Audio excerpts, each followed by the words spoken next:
Ladies and gentlemen, I have some connections in Hollywood. I don't know if you know that, but I'm sort of a big deal. And I was able to get my hands on some actual premises for the third Sex and the City. It's going to happen. Wait and hear. We're going to read some of the pitches to you right now, so you can decide on which you would like to see. And believe me, they're horrific. Here to help me, the one and only Michael Musto.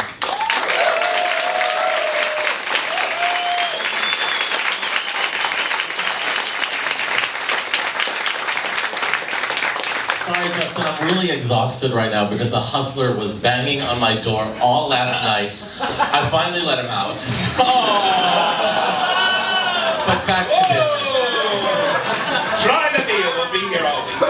Ladies and gentlemen, here are your premises for Sex and the City 3. Shall we? Yes. Premise 1. Years in the future, after Big has died, Carrie sets out on a magical journey around the globe with Charlotte's precocious Asian daughter, Lily, voiced by Margaret Cho, and Miranda's dullard of a son, Brady, voiced by Jonah Hill. Carrie shows the kids the world in a madcap adventure to recapture the wonder of life. They set out with a pair of magical shoes, slingbacks, racistly voiced by Bruce Valanche, who may or may not have plans of his own. Will Carrie find love again? Or will love find those close to her?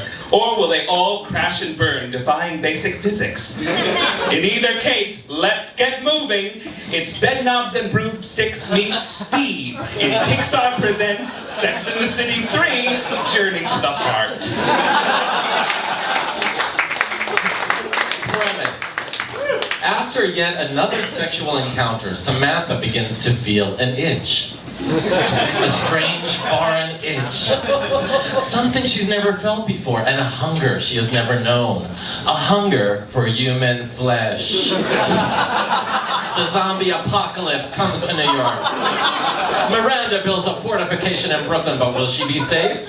Charlotte leaves the city altogether, but will she find a haven anywhere? If only they could get to Big's penthouse. Maybe they can, with the help of Magda, recast as Michael Chiklis. It's 28 Days meets the Ya-Ya Sisterhood in Sex and the City 3, The Hunger.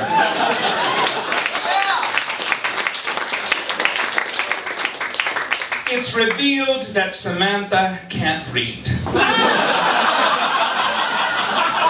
Never has been able to.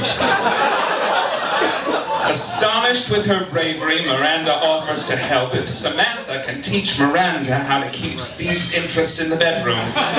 They begin with Carrie's columns. Hilarity and pathos ensue with the addition of Miranda's sassy black nanny, played by Alfre Woodard. It's the reader meets the help in Tyler Perry Presents Sex and the City 3, Girlfriends.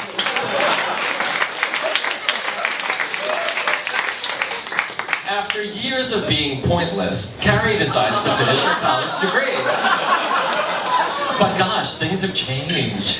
How will she ever fit in? Will they have Cosmos like in the dining room? Well, luckily, she's made a new friend in her roommate, the shy, bespectacled Elizabeth, played by Lindsay Lohan, in a much-needed job. And her wise but grumpy old advisor, Tom Skerritt. 3 words: makeovers for everybody.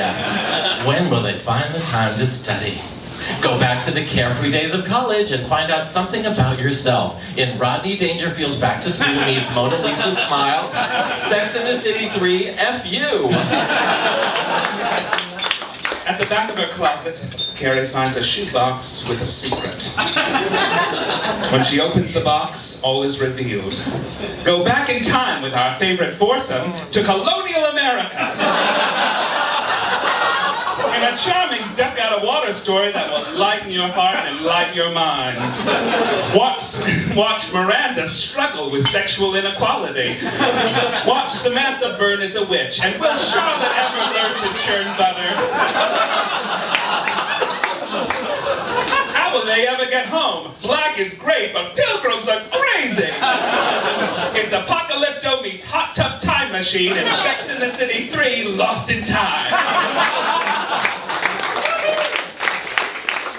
Carrie develops early onset Alzheimer's.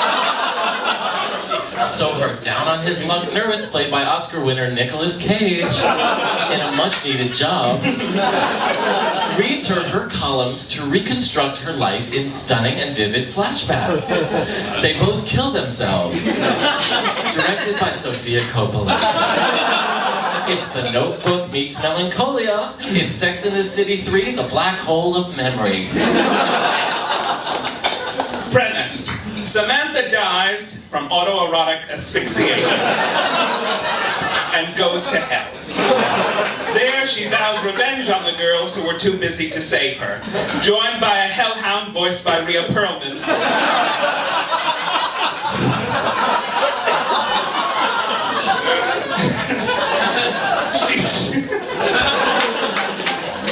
That's funny. She strikes after the girls and everything they love, one gory death at a time. It's Kill Bill meets Chasing Amy. Sex in the City 3, Bound for Destruction. In post-apocalyptic New York, where's a girl supposed to shop? Watch as Carrie and the gang get into crazy antics trying to rebuild civilization and fight off hordes of bandits. Also, meet new characters like streetwise bold person Helen, played by Julia Louis-Dreyfus. And the wise old blind woman upstairs who thinks the world is still okay, played by Jenna Rollins.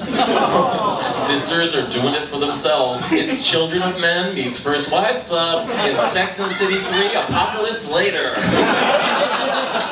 Premise. After her column goes bust, Carrie returns to her first love, the musical theater. But as Carrie finds her voice, Charlotte develops a rare brain tumor that gives her uncontrollable Tourette's. How will she ever make it to opening night? It's Beaches meets Glee. In Sex in the City 3, I've got a song. There's only 80 more, don't worry. Yeah, don't worry. Samantha's in trouble again. So for community service, she and the girls have to perform community service. Well, it's not the type of service, unfortunately, that Samantha is used to. Will the girls face hard work with their trademark fabulousness? Or will their parole officer, wisecracking Octavia Spencer, break their spirits? It's Made in Manhattan meets Shawshank Redemption in Sex in the City 3, Doing Time. Premise. Carrie wears open-toed sandals. What a mistake.